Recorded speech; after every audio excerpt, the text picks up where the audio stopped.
भाई साहब మేము చిలుకూరు మాకు మద్దతు తెలిసిన పాదాభివందనాలు చేస్తున్నాం. అందరికీ కూడా మద్దతు తెలిసినందుకు, ధర్మానికి ధర్మం కోసం చేసినందుకు మా గ్రామం సమస్య మేము పరిష్కరిస్తున్నామని తెలియజేస్తున్నాము. మద్దతు చేసిన సంతోషము. ఇష్యూ సాల్వ్ అయిపోతుంది. అక్కడ ఎలాంటి కార్యక్రమం జరగదు.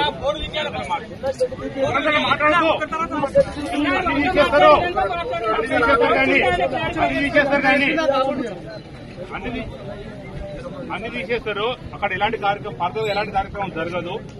అది వాస్తవానికి వక్ఫ్ బోర్డులో ఉన్న ప్రాపర్టీ. దానికి బౌండరీ ఏదైనా చేసుకుంటూ ఎలాంటి ప్రార్థనలు కానీ ఎలాంటి మస్జిద్ కానీ ఎలాంటి పర్మనెంట్ సక్సెస్ ఏది ఉండదు, ఏది చేయరు. తర్వాత ఊర్లో ఉన్న ముస్లింస్, మా గ్రామస్తులు, మా పెద్ద మనుషులు, మా ఊర్లో పంచాయతీ వాళ్ళందరూ కూర్చొని కూడా ఆలోచన చేసి ఇంకా వేరే మన ఫర్దర్ సొల్యూషన్ కూడా చేస్తారు. కాబట్టి మద్దతు చేసి అందరూ కూడా ధన్యవాదాలు చెప్తున్నారు. ఈ సమస్య ఇంతటితో క్లోజ్ చేద్దాం. లేచి ఎవరంతా కార్యక్రమాలు వెళ్ళిపోవాలి. వాస్తవం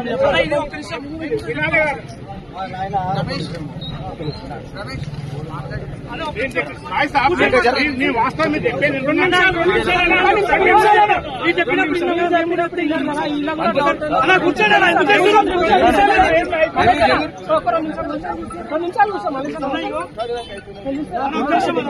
డౌట్స్ క్లారిఫై చేసుకుంటారా?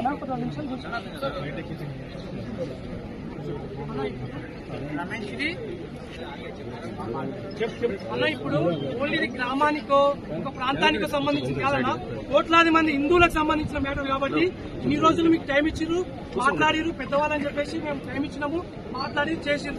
కానీ ఇప్పుడు మొత్తం తెలంగాణ ఉన్నటువంటి మొత్తం హిందువులకు సమస్య అన్న ఇది. ఓన్లీ నాట్ ఓన్లీ చిలుకూరు కాదన్న, ఇది మొత్తం హిందువులకు సంబంధించింది. కాబట్టి నేనేం చెప్తున్నా అంటే మేము చెప్పేది వినండి. ఇక్కడ ఉన్నటువంటి అన్యమతస్థులకు సంబంధించిన కట్టడం ఏదైతే ఉందో దాన్ని ఇప్పుడు తొలగించేంత వరకు ఇక్కడ నుంచి ఎవరు లేవరన్నా. ఇది ఉద్రిక్తం అవుతుంది కాబట్టి ఇది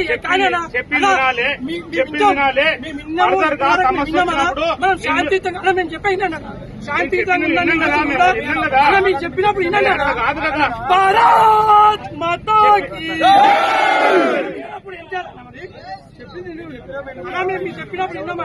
మేము చెప్పేది కూడా వినాలి.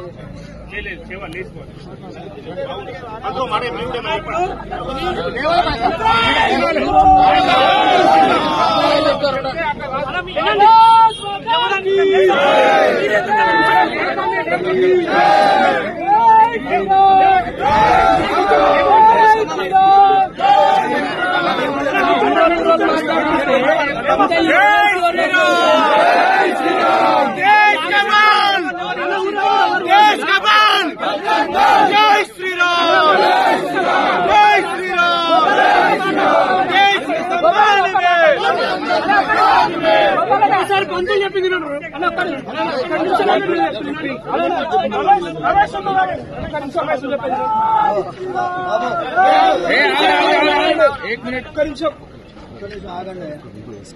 మీరందరూ నా మీద నమ్మకం ఉన్నదా? మీ అందరికి నా మీద నమ్మకం ఉందా? ఉందా లేదా? ఉందా లేదా? నేను ఆ మీటింగ్ లో మాట్లాడినాను.